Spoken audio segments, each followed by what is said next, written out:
জানিয়ে দিব এই মুহূর্তে আমাদের হাতে থাকা গুরুত্বপূর্ণ আপডেট সংবাদের শিরোনাম। শুরুতেই থাকছে রাতেই জাতির উদ্দেশ্যে ভাষণ দেবেন প্রধান উপদেষ্টা। এবারে জানিয়ে দিব ছাত্র শিবিরের জুলাই জাগরণ র্যালি অনুষ্ঠিত। এদিকে পিআর পদ্ধতিতে নির্বাচন দিতে হবে বলছে ডাক্তার তাহের। আরও জানাবো ৫ অগাস্ট হয়ে উঠুক গণতন্ত্র সুশাসন প্রতিষ্ঠার দিন বলছে তারেক রহমান। সব শেষে জানিয়ে দিব পলাতক ফ্যাসিস্টদের এখনো অনুশোচনা নেই বলছে বিএনপি নেতা রিজভী।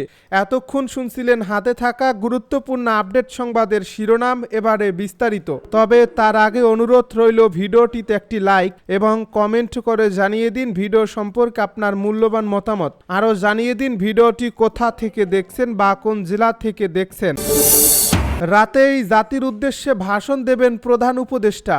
জুলাই গণ অভ্যুত্থান দিবস উপলক্ষে আজ মঙ্গলবার রাতে জাতির উদ্দেশ্যে ভাষণ দেবেন অন্তর্বর্তী সরকারের প্রধান উপদেষ্টা ডক্টর মুহাম্মদ ইউনূস।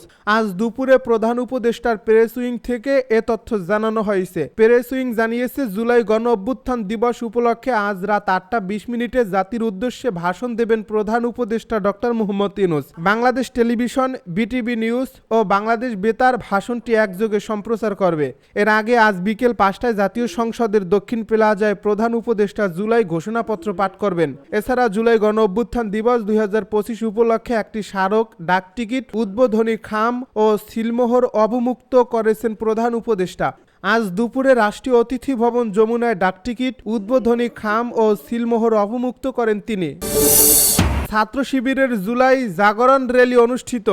বাংলাদেশ ইসলামী ছাত্র শিবির ঢাকা মহানগরীর উদ্যোগে ৩৬ জুলাই গণ অভ্যুত্থানের মাধ্যমে ফতেহে গণভবনের বর্ষপূর্তি উপলক্ষে একটি বর্ণাঢ্য র্যালি অনুষ্ঠিত হয়েছে। র্যালির প্রতিপাদ্য ছিল জুলাই জাগরণ নব উদ্যমে বিনির্মাণ। এই র্যালিটি মঙ্গলবার সকাল 10টায় কেন্দ্রীয় শহীদ মিনার থেকে শুরু হয়ে শাহবাগে এসে সংক্ষিপ্ত সমাবেশের মাধ্যমে শেষ হয়। এ সময় বাংলাদেশ ইসলামী ছাত্র শিবিরের কেন্দ্রীয় সভাপতি জাহিদুল ইসলাম বলেন, ২০২৪ সালের ৩৬ জুলাই অর্থাৎ ৫ অগাস্ট এই শাহবাগ থেকে একটি জাগরণ তৈরি হয়েছিল। তারা আমাদেরকে হত্যা করে, গুম করে, আয়না ঘরে নিয়ে, রিমান্ডে নিয়ে নির্যাতন করে এই আন্দোলনকে দমিয়ে দেওয়ার চেষ্টা করেছিল। কিন্তু বাংলাদেশের ছাত্র সমাজ দীর্ঘদিনের ইতিহাসের এই অনিবার্য দাবির পরিপ্রেক্ষিতে জুলাই আগস্টে বিপ্লব সহযোগিতা করেছিল। তিনি আরও বলেন, জুলাই শুধু একটি আন্দোলনের নাম নয়, জুলাই শুধু একটি ক্ষমতার পরিবর্তন নয়, জুলাই একটি জাগরণের নাম। ছাত্র শিবিরের সভাপতি বলেন, এই আন্দোলন কোনো একক নয়, এই আন্দোলন ছিল সবার আন্দোলন। এই আন্দোলন মুক্তিকামী ছাত্র জনতার, বাংলাদেশের আপামার মানুষের বিজয়ের আন্দোলন। জাহিদুল ইসলাম আরও বলেন, ১ বছর পর একজন হত্যাকারীর বিচার করতে পারলেন না। আপনারা কিসের বিপ্লবী সরকার, কিসের রক্তের সরকার? আপনারা একটি ধীর গতির অলস সরকার। পিআর পদ্ধতিতেই নির্বাচন দিতে হবে বলছে ডাক্তার তাহের। জামায়াতে ইসলামীর নায়েবে আমির ডাক্তার আব্দুল্লাহ মোহাম্মদ তাহের বলেছেন, গতানুগতিক নয়, পিআর পদ্ধতিতেই নির্বাচন দিতে হবে। মঙ্গলবার রাজধানীর মহাখালীতে জুলাই গণ অভ্যুত্থানের প্রথম বার্ষিকী উপলক্ষে জামায়াতে ইসলামী আয়োজিত গণমিছিলে এ কথা বলেন তিনি। আব্দুল্লাহ মোহাম্মদ তাহের বলেন, পিআর পদ্ধতি ছাড়া বাংলাদেশে নির্বাচন হতে দেওয়া হবে না। যারা পিআর চায় না তারা জনপ্রিয়তা নয়, বরং চাঁদাবাজির অর্থ ও সন্ত্রাসী বাহিনী দিয়ে নির্বাচন করতে চায় বলে মন্তব্য করেন তিনি বলেন, আওয়ামী লীগ আর দেশে ফিরতে পারবে না। কেউ আবার ফ্যাসিস্ট হতে চাইলে দেশের মানুষ তাদেরও প্রতিহত করবে। স্বাধীনতা ও সার্বভৌমত্বের উপর যে কোনো ধরনের হুমকি জামাত প্রতিহত করবে বলে জানান তিনি। ৫ আগস্ট হয়ে উঠুক গণতন্ত্র সুশাসন প্রতিষ্ঠার দিন বলছে তারেক রহমান।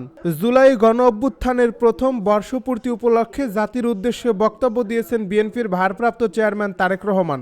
মঙ্গলবারের দেওয়া এক বক্তব্যে তিনি বলেন, আজ থেকে ঠিক ১ বছর আগে ২০২৪ সালের এই দিনে ফ্যাসিস্ট হাসিনা বাংলাদেশ ছেড়ে পালিয়েছেন।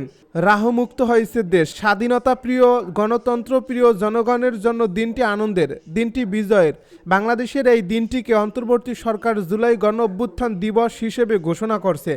জনগণ প্রতি বছর আজকের এই দিনটিকে সরকারি ছুটি হিসাবে উপভোগ করবে। তারেক রহমান বলেন, ২১ শতকের এই বাংলাদেশে পলাতক স্বৈরাচার এক বিভীষিকা রাজত্ব কায়েম করেছিল।